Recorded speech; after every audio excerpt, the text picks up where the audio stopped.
Okay, we live, man. How's it going? Oh, it's another day in paradise. Yeah. Loving it, chilling.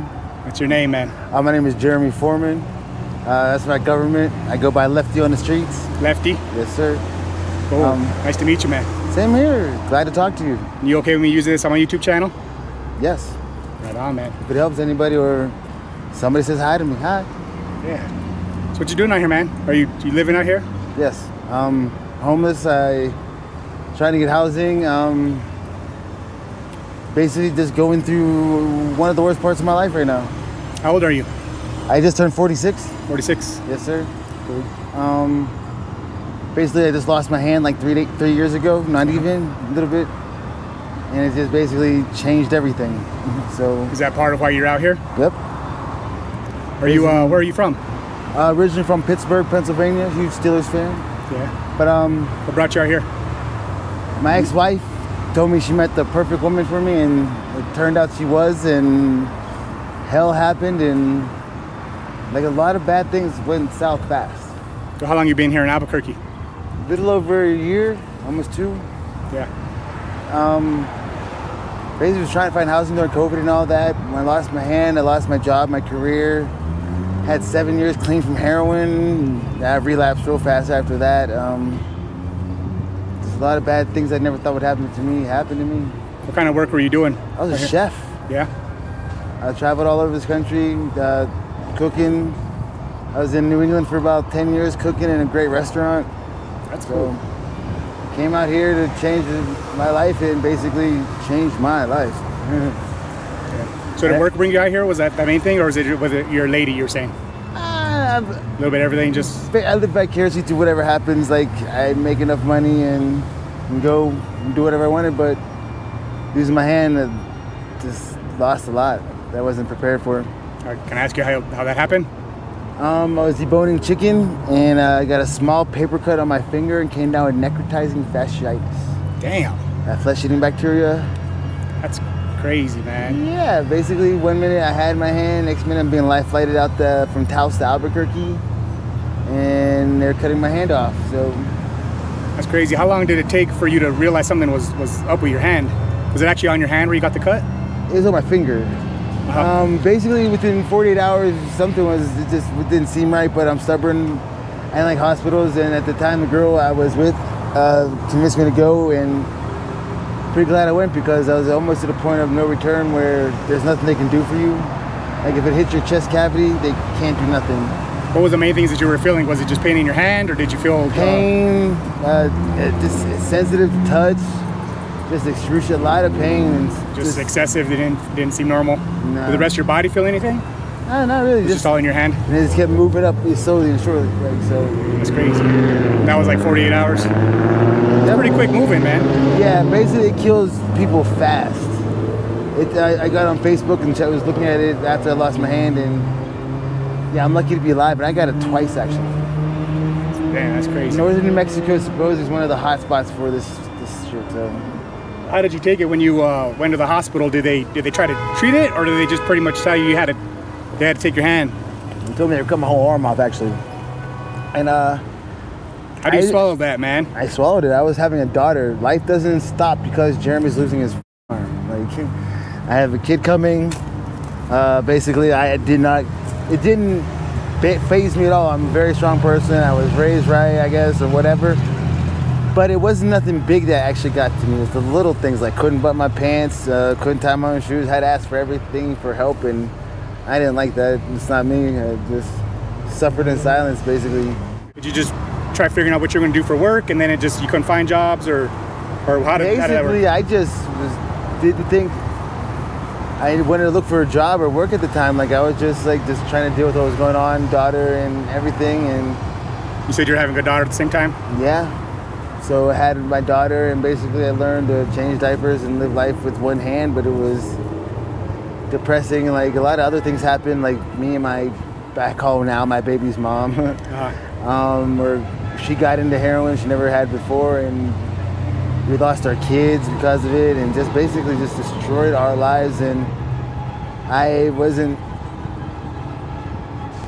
pushing it or anything, but I enabled her because I knew what it was to be sick, and I never wanted her to be sick, so I hustled really hard to make sure we both had what we needed, the kids had what they needed, but people still hated. They didn't like us doing heroin with having children, so people called the cops on us, and a lot of bad, like I said, running, like hiding, running, and losing kids, trying to fight to get them back.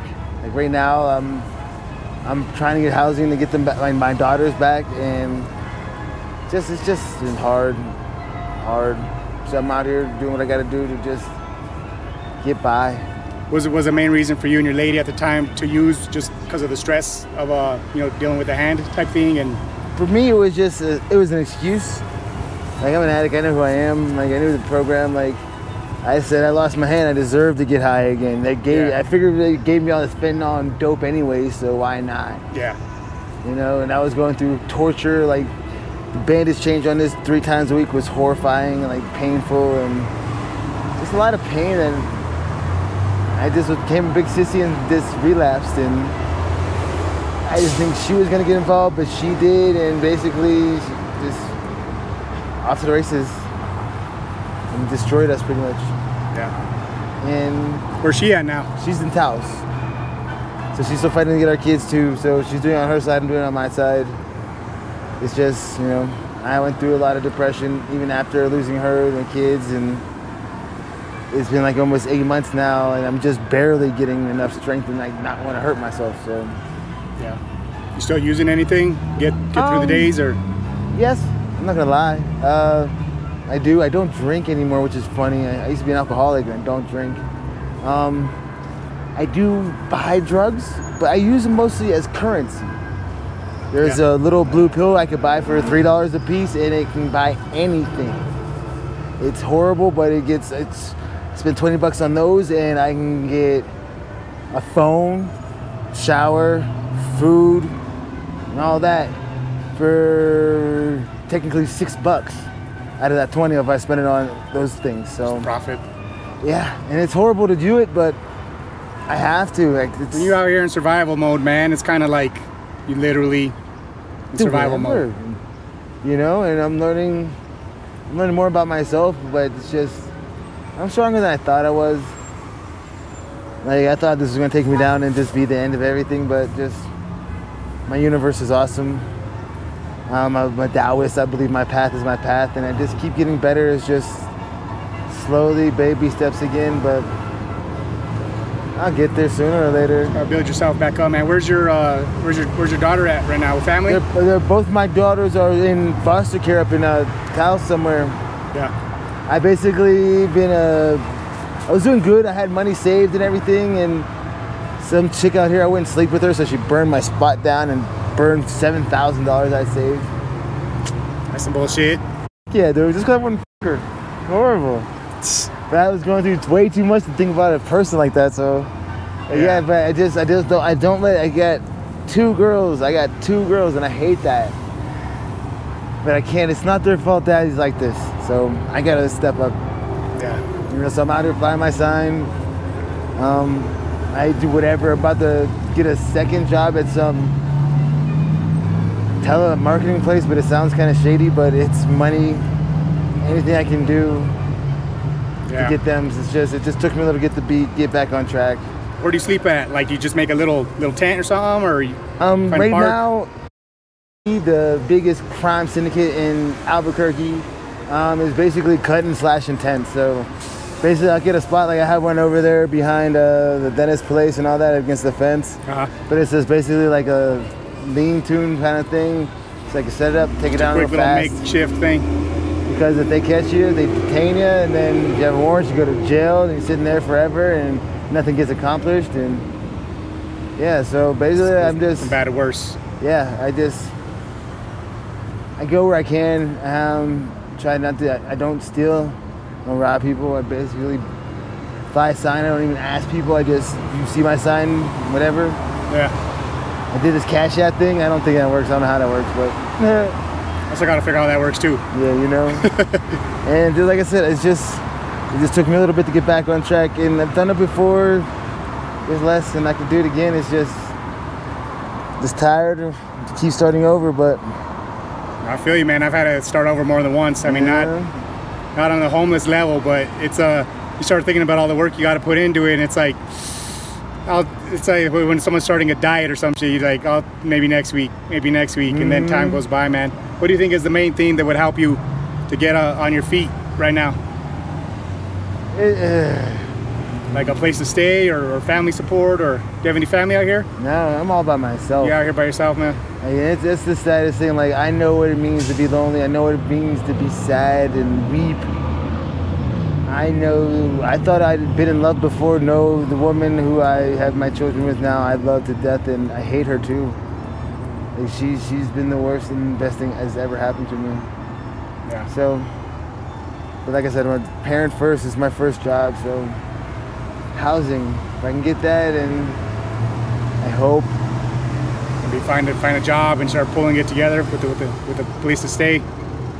Yeah, it's anything, because like I said, it's not my daughter's fault that this happened to me. I should be there for them. They're babies, like I said. One's about to be 4 and one just turned 2. My oldest is 19. I'm gonna be 20. And I have babies. It's horrible.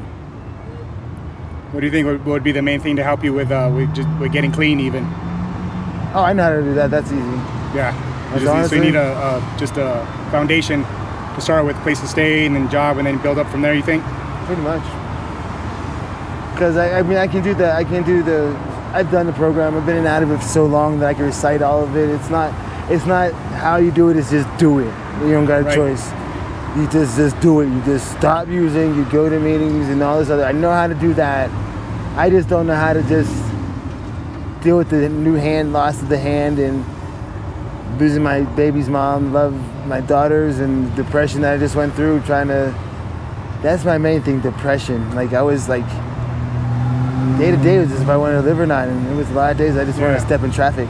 That's literally life. It's life changing, not even just physically learning how to adapt, but then you got to start thinking about what kind of work you can do with one hand, and everything else, the day-to-day stuff we all take for granted. It changes overnight, man. It does. It's your body attacking itself. You ever see a shiny part on a steak? Yeah. That's your fascia.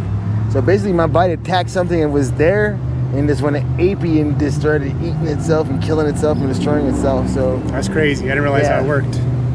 So it's not nothing like that. So it's already in your system. It's already in your body. Once it loses its mind, like an ex-girlfriend or something, it goes crazy and never wants to go away. No shit like that. But. Yeah. But do you ever think about going back to where you were from? Like, do you have any family support there? Do you think that would help, or do you want to stay close to where your daughters are? I got kids here. My daughters are here. That's the main thing that helps, or the main thing that keeps you here too, is just knowing that they're at least in the state and you can kind of work your way towards them. Yeah. I ain't gonna run. I ain't a bitch. I'm sorry. I'm not built like that. So. Yeah. I had parents that were mean and raised me right, and saddest part in the whole thing, Albuquerque is a piece of shit town, but it's the closest thing I've came to home in 17 years. Yeah. Like, where I'm at from Pennsylvania is a real shitty town, but I think one year it was the 4th worst by capita in the country, and Albuquerque was number 1. So this place is crazy, but I met a lot of good people here. Yeah. Do you have friends out here, or that you actually can trust, or is it just kind of like day to day? I can trust, but I got friends out here, and I don't let things. I get up, I hustle every day. I work for what I got. Like, people see me flying a sign and do other things. I got to get the money you stack back up. I got to do other things. I just got to.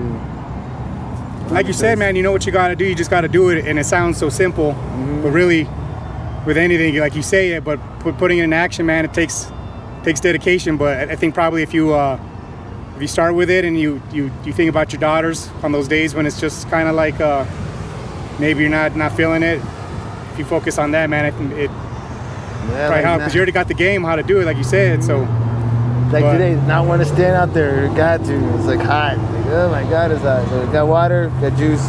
Water's life. Yay. Yeah. But yeah, besides that, that's been across this country 15 times. I've been overseas. I'm a great person. I'm educated. I'm smart. You're in a rough spot, man. We all going through things sometimes, and it's we all need help. Yeah. I appreciate you telling me your story, man. Is there anyone you want to shout out to or say hi? Hi, Havila. Hi, Zaya. Daddy loves you. Don't know when. Hopefully one day if you see this, I'm there, but it'll be funny. But I love you, miss you, Crystal, you're a bitch. But besides all that, life's good. Yeah. Social media you want to drop or anything? If anyone wants to try to reach out to you to. Yeah, I mean, I got that Cash App, DA1HANDMAN, all lowercase. I don't know, help. I need it bad. Sorry, I'm here, but there's a Cash App, man. If anybody's please. If not, wave, say hi, like smiles. Yeah. I smile 4,000 people a day, maybe 5. It makes me feel good to do that too.